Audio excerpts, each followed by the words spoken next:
तारक मेहता का उल्टा चश्मा की गोकुलधाम सोसाइटी में हमेशा की तरह हंसी मजाक और छोटी मोटी समस्याओं का माहौल था। लेकिन एक रात कुछ ऐसा हुआ जो अब्दुल के लिए एक अनसुलझा रहस्य बन गया।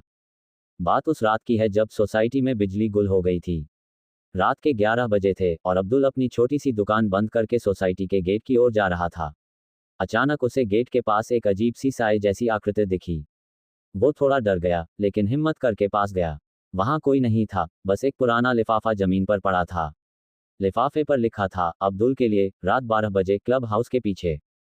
अब्दुल ने सोचा, ये क्या माजरा है? कौन मुझे इतनी रात को बुला रहा है? उसने लिफाफा खोला तो उसमें एक छोटा सा नक्शा था जो सोसाइटी के क्लब हाउस के पीछे वाले बगीचे की ओर इशारा कर रहा था। अब्दुल का मन उत्सुकता और डर से भरा था। उसने सोचा, क्या ये कोई मजाक है या फिर भिड़े भाई का कोई नया ड्रामा? वो चुपके से क्लब हाउस के पीछे पहुंचा। वहां अंधेरा था, सिर्फ चांद की रोशनी में कुछ दिख रहा था। अचानक उसे एक फुसफुसाहट सुनाई दी, अब्दुल सच्चाई जानना चाहता है। अब्दुल ने इधर उधर देखा, लेकिन कोई नहीं था। तभी एक पुरानी डायरी जमीन पर गिरी। उसने डायरी उठाई और उसमें लिखा था, गोकुलधाम का रहस्य, सोसाइटी के नीचे छुपा है एक खजाना जो सिर्फ सच्चे दिल वाला ढूंढ सकता है। अब्दुल हैरान था। खजाना? गोकुलधाम में? उसने डायरी को ध्यान से पढ़ा, जिसमें लिखा था कि कई साल पहले एक व्यापारी ने अपनी दौलत को सोसाइटी के नीचे छुपाया था और उसका नक्शा सिर्फ वही ढूंढ सकता है जो सोसाइटी के हर सदस्य का भरोसा जीते। अब्दुल ने सोचा, मैं तो हमेशा सबकी मदद करता हूँ, शायद ये मेरे लिए एक इशारा है।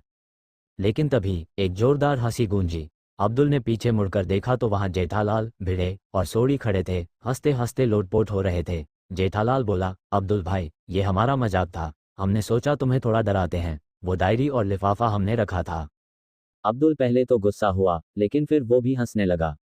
उसने कहा, जेठालाल भाई, आपका कोई जवाब नहीं। लेकिन अगली बार ऐसा मजाक किया तो मैं आपकी चंपक चाची को बता दूंगा कि आप रात को इडली खाते हो। सब हंसते हुए वापस अपने घर चले गए, लेकिन अब्दुल के मन में एक सवाल रह गया, क्या वो डायरी सचमुच मजाक थी या गोकुलधाम में कोई असली रहस्य छुपा है? उसने सोचा, खैर, ये तो वक्त ही बताएगा। और वो अपनी दुकान की ओर मुस्कुराते हुए चल पड़ा। नोट: ये कहानी पूरी तरह काल्पनिक है और सिर्फ मनोरंजन के लिए लिखी गई है।